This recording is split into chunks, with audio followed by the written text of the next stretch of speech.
파킨슨은 어떤 병인가요?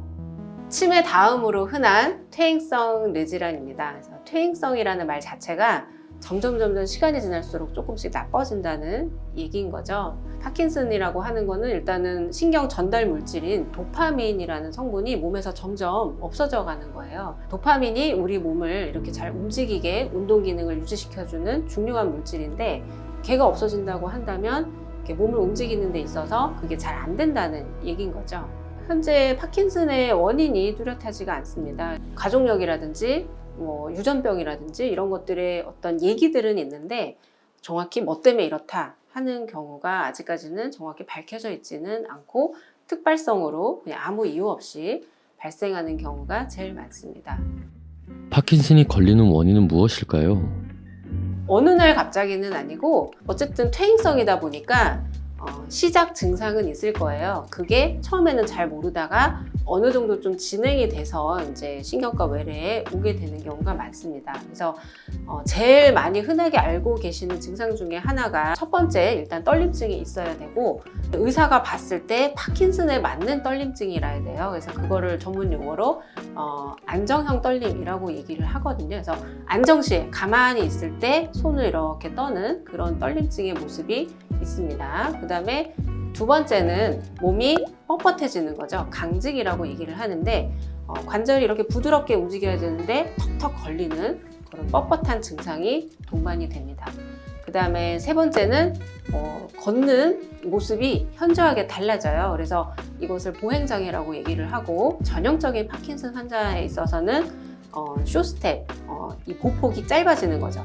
그래서 종종 걸음, 그런 걸음으로 걷게 되거나 아니면은 자꾸 이유 없이 넘어지고 자꾸 다치는 그런 경험으로 오게 됩니다. 그 다음 네 번째는 도파민이 없어지다 보니까 몸이 느려질 수밖에 없는데 모든 하는 행동이 굼뜨고 천천히 되고 그렇게 되다 보니까 얼굴 표정도 막 없어지고 눈 깜빡임도 줄어들고 그래서 이런 얼굴을 가면양 얼굴, 마스크드 페이스라고도 얘기를 합니다. 그래서 신경과 외래에 문 열고 들어올 때부터 신경과 의사는 걸음걸이 체크하고 손 떠는지 보고 얼굴 확인하고 보폭 보고 이거를 다 종합적으로 짧은 시간에 관찰을 하면 어느 정도 임상적으로 파킨슨 가능성이 있네 라고 생각을 해볼 수가 있습니다.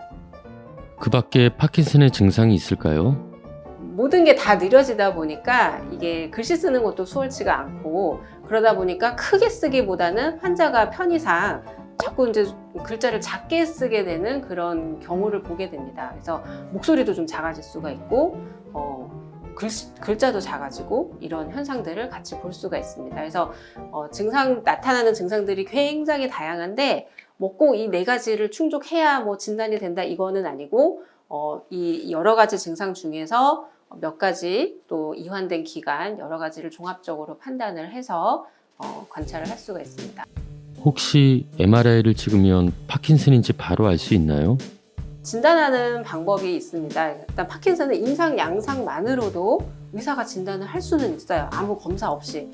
그렇지만 파킨슨처럼 마치 보이는 다른 질환들의 여부를 확인해 보는 것은 또 굉장히 중요하기 때문에 일단 기본적인 혈액 검사해서 이상이 있는지 없는지 몸의 베이스가 괜찮은지 간성 문제가 있어서 간성 혼수가 있다든지 이런 다른 여러 가지 내과적인 질환이 있는지를 보기 위해서 혈액 검사 반드시 하셔야 되고 두 번째는 이제 뇌 MRI를 이제 관찰을 하게 됩니다.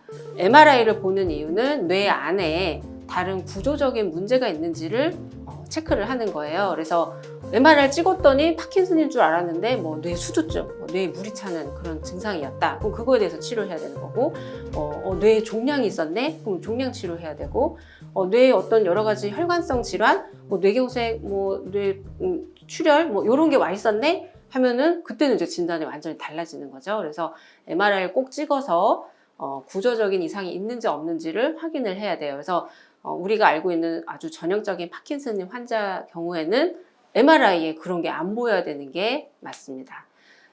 그렇게 해서 임상적인 증상, MRI 확인, 그 다음에 이제 혈액 검사해서 보통 진단을 하게 되고요. 만약에 이거를 다 했는데도 좀 애매하다. 이게 파킨슨이 아닌지 이제 초기에 좀 애매할 수 있거든요. 그래서 그런 경우에는 이제 도파민, 아까 도파민이 줄어들면은 파킨슨이라고 말씀을 드렸는데, 이 도파민의 기능, 펑셔널한 거를 또 펫을 찍으면 알 수가 있습니다. 그래서 도파 펫이라고 얘기를 하는데, 이 검사를 하면 조금 더 진단에 도움이 될 수가 있습니다. 약물 치료는 어느 정도 효과가 있나요? 네, 파킨슨은 약물 치료에 매우 반응이 좋은 질환입니다. 그래서 약을 드시면 훨씬 환자가 편안해하고 실제로 효과가 매우 뛰어납니다. 근데 이럼에도 불구하고 어떤 분들은 뭐 자연 치료를 해보겠다, 뭐 다른 쪽으로 한번 해보겠다 해서 약을 끊고 본인이 막 치료를 해보려고 하시는데, 이거는 조금 안타까운 일인 거고, 과학적으로 여러 가지로 증명이 된 약을 일단은 복용을 하시는 게 여러 가지로 도움이 됩니다. 약물은 종류가 굉장히 많이 나와 있어요. 그래서 가장 대표적인 게 부족한 도파민을 억지로 넣어주는 도파민, 레보도파, 이게 제일 흔한 약이고, 그 다음에 뭐 도파민이 분해돼서 없어지는 걸 막기 위해 분해를 좀 늦게 해주는 그런 약물, 그 다음에 도파민이 있는 그 부위가 조금 반응을 잘할 수 있게 도파민을 자극시켜주는 약, 그 다음에 도파민이 조금 길게 효과가 갈 수 있도록 좀 더 끌어주는 약. 그래서 작용 기전이 서로 많이 다르게 해서 나온 약들이 굉장히 다양하게 있어요. 그래서 물론 약물 부작용도 있지만 부작용을 최소화하면서 약물 효과를 최대한 끌어올릴 수 있는 여러 과학적인 데이터, 이런 방법들이 다 있으니까 그거는 주치 선생님하고 면밀하게 상담을 하시고 섬세하게 약을 조절하시면 됩니다. 그렇다면 약물 치료만 잘해도 파킨슨 진행이 더디게 되는 건가요? 약물이 환자를 편하게 해줄 수는 있지만 병을 자체를 막아준다든지 진행을 안 시키게 한다든지 이런 기능은 없습니다. 하지만 이 초반에 진단받고 한 대부분 5년 요 사이는 허니문 기간이라고 얘기를 하거든요. 약물 반응이 굉장히 좋은 시기예요. 그래서 이때는 약물을 잘 조절을 해서 정말 마치 정상인처럼 이렇게 기능을 회복하실 수도 있어요. 하지만 이제 5년이 지나면 진단받은 한 절반 이상의 환자한테 있어서 말 그대로 약발이 좀 안 듣는 경우가 오게 됩니다. 그래서 그런 경우는 똑같은 어떤 효과를 보기 위해서 약물을 조금 더 늘린다든지 아니면은 또 더 많은 다른 약물들이 또 보조적으로 필요한 경우가 있게 됩니다. 저희 병원에도 다양한 단계의 환자분들이 입원을 하시는데요. 보통 파킨슨 환자는 포에니아 스테이지라 그래서 1, 2, 3, 4, 5단계로 이제 나눠서 환자들을 구분을 짓습니다. 그래서 한 1단계에서 3단계까지는 웬만히 자기가 좀 생활을 할 수가 있어요. 증상이 아주 심하지 않기 때문에. 근데 이제 3단계 후반부터 5단계까지는 누군가의 도움이 필요한 시기가 옵니다. 그래서 환자분마다 그게 경과가 뭐 딱딱 몇 년 이렇게 못 자르듯이 그렇게 되지는 않지만 어쨌든 병의 이완 기간이 길수록 누군가의 도움이 필요한 시기가 올 수가 있습니다. 운동은 얼마나 도움이 될까요?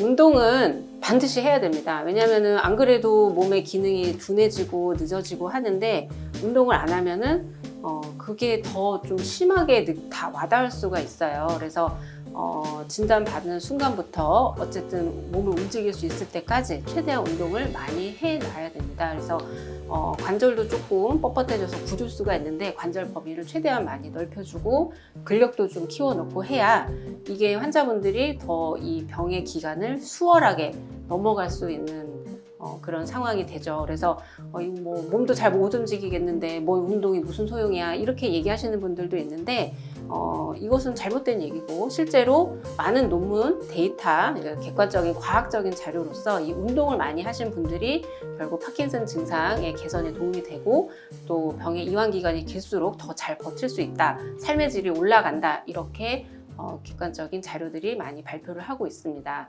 그래서 실질적으로 파킨슨 환자분들이 자주 넘어진다 그랬잖아요. 근데 그 넘어졌을 때 분명 낙상이 되면 골절로 이어지는 경우가 많은데 그 골절이 되는 경우는 이제 근육도 없고 뭔가 받쳐주는 몸에 어떤 여러 가지 그런 쿠션들이 없다 보면은 환자가 더 감당하기가 힘들어요. 그래서 넘어졌더라도 골절이 좀 덜 일어나게 할 수 있는 또 좋은 방법이 미리미리 근육을 키워놓고 몸에 어떤 유연성을 좀 올려놓으면 그런 골절의 가능성은 좀 줄어들 수가 있습니다. 그래서 운동은 반드시 해야 됩니다.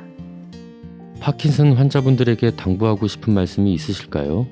처음 약을 어쨌든 잘 드셔야 돼요. 그리고 약을 시간에 맞춰서, 이게 시간대에 따라서 약물 반응이 또 굉장히 다르게 나타날 수 있기 때문에 시간에 맞춰서 규칙적으로 꾸준히 약을 드셔야 되고, 두 번째, 운동을 꼭 하셔야 됩니다. 이거는 뭐 증상이 경하든 심하든 상관없이 운동을 꼭 하셔야 됩니다. 그 다음에 세 번째는 파킨슨 진단받고 환자나 보호자분들 굉장히 마음이 어려우실 거예요. 그래서 뭐 사실 어떻게 보면은 쉽지 않은 질환이지만 꾸준히 이런 치료를 통해서 조금 이 시기를 수월하게 지나갈 수 있는 뭔가 서로 힘을 내서 그런 좀 긍정적인 마인드를 가졌으면 하는 그런 바람이 있습니다.